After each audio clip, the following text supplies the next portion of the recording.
All right, boys and girls, welcome back to a special Thanksgiving Monday version of the drive-thru. Hope everyone's looking forward to just a wonderful week. Okay?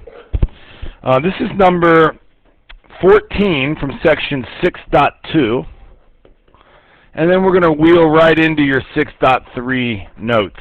Okay? It's a proof. We are given that EF is perpendicular to CF.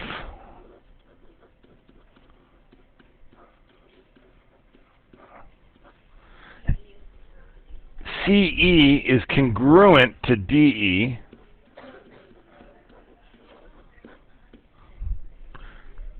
And angle FCD is congruent to Serby? FDC, thank you.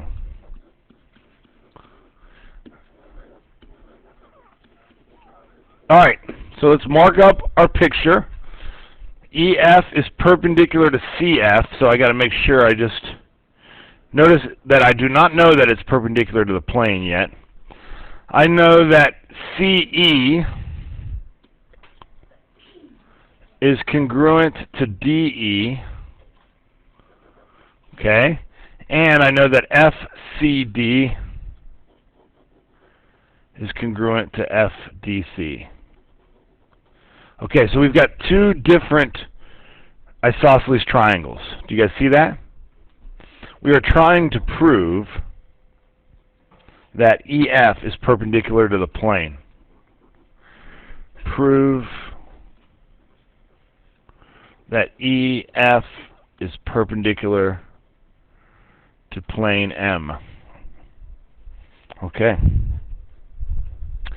Well, how do we prove that something is perpendicular to a plane?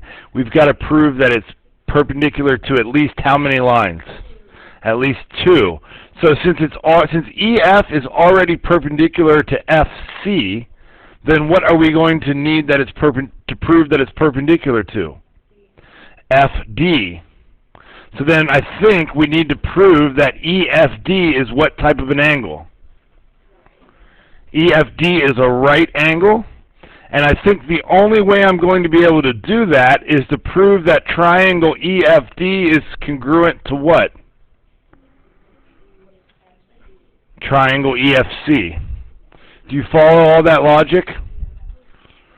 Well, let me first start by taking care of whatever I can take care of from the givens. Let's assume that we're going to use all of the givens. So, the first thing I'm going to do is say that side CF is congruent to what? Side DF.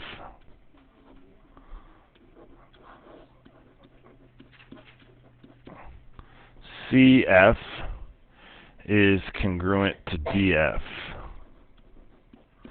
Now, hold on. I might have just realized. Nope. Yep, we're good. And my reason for that would be if angles, then sides. Okay. Now, I know. Oh, okay. I kept thinking like we're going to have to use HL, but I forgot about reflexive. Okay, so using reflexive, what would my next step be? EF is congruent to EF by reflexive.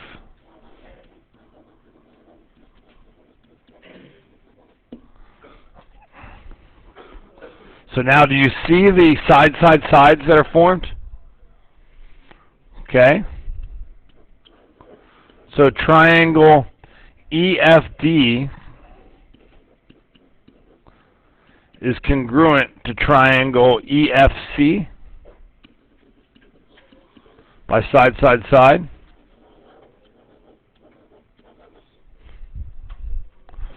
So now I will say that angle EFC is congruent to angle EFD by CPCTC. Sorry, there should be a 5 here.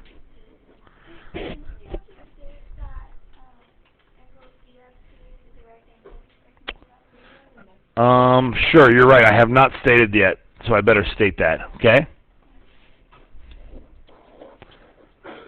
Angle EFC is a right angle.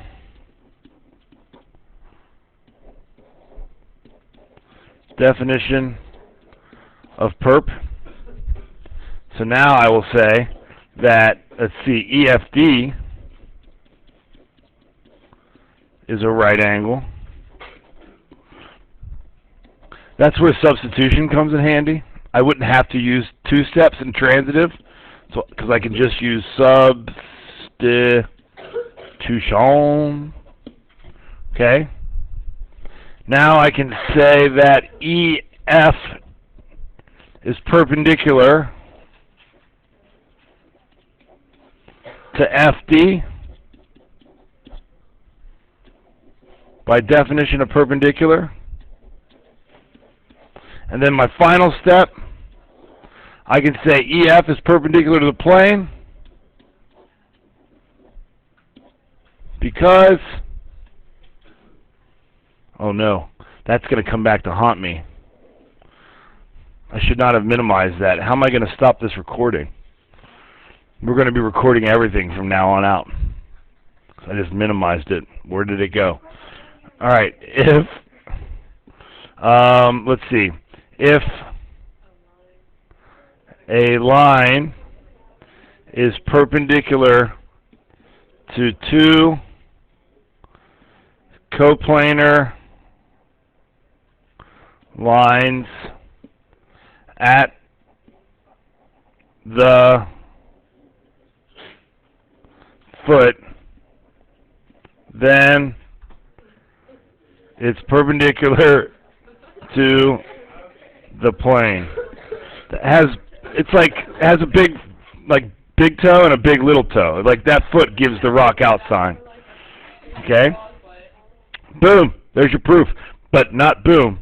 We're not done because we're moving right into 6-3. Ready? This is basically just facts. This is going to be a very quick lesson. So here are 3 definitions. There's the definition of a line, a parallel line and plane. Okay? So a line and plane are parallel if they don't intersect. That's pretty easy. 2 planes are parallel if they don't intersect. Remember, that's different than the definition for parallel lines, if you remember that. And that is because there are things called skew lines.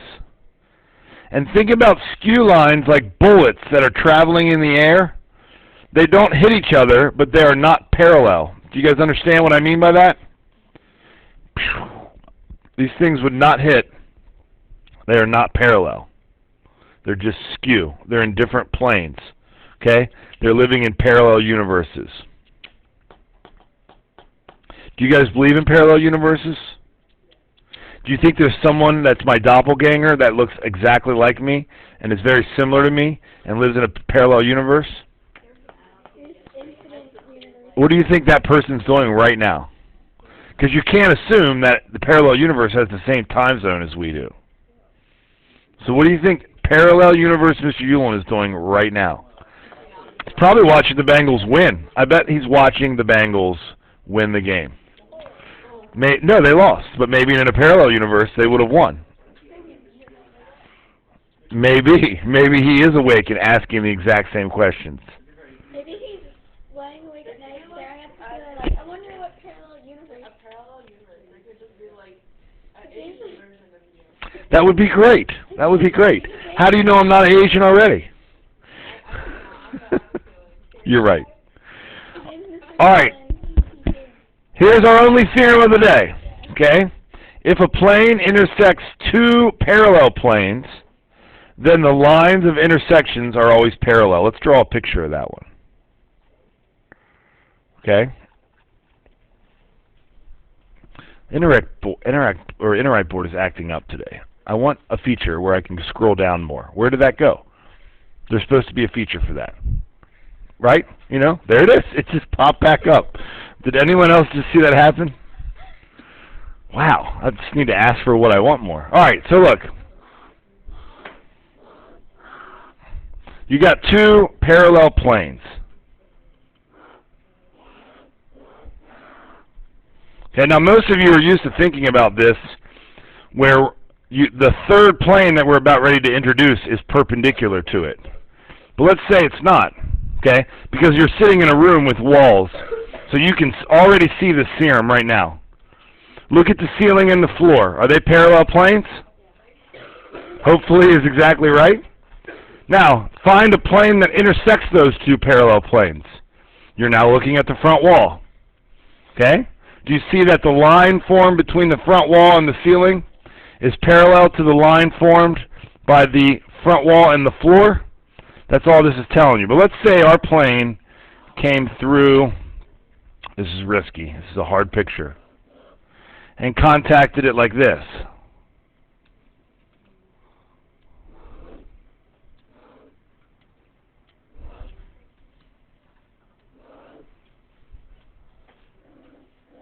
Something like that. Can you envision that? And then it would keep going up here. Well, what we know is that these two lines have to be parallel if we already know that the blue plane is parallel to the red plane. So those of you trying to draw that, I love it. You'll get better at drawing these things if you just practice. I'm absolutely terrible at art, but eventually, over the course of my career, I've improved my ability to draw 3D shapes just by practicing and gaining some technique with it. Okay? So that's the theorem. I'll give you guys a chance to kind of finish up your drawings. And then we're just going to close this out with 5 facts, okay, that kind of summarize this whole chapter. If you're wondering where we're going from here, I'll explain that after we stop this video. So, 1, if two planes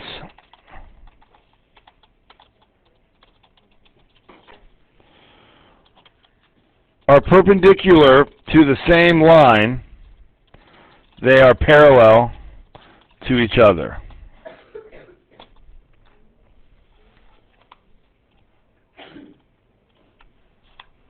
Two, if a line is perpendicular to one of two parallel planes, it is perpendicular to the other plane as well. If two planes are parallel to the same plane, then they are parallel to each other.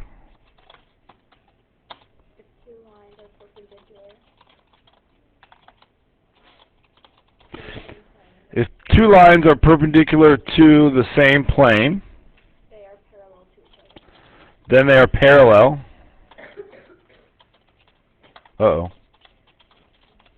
To each other. And finally, if a plane is perpendicular to one of two, I'm just going to read it, Serby. I do better off typing that way.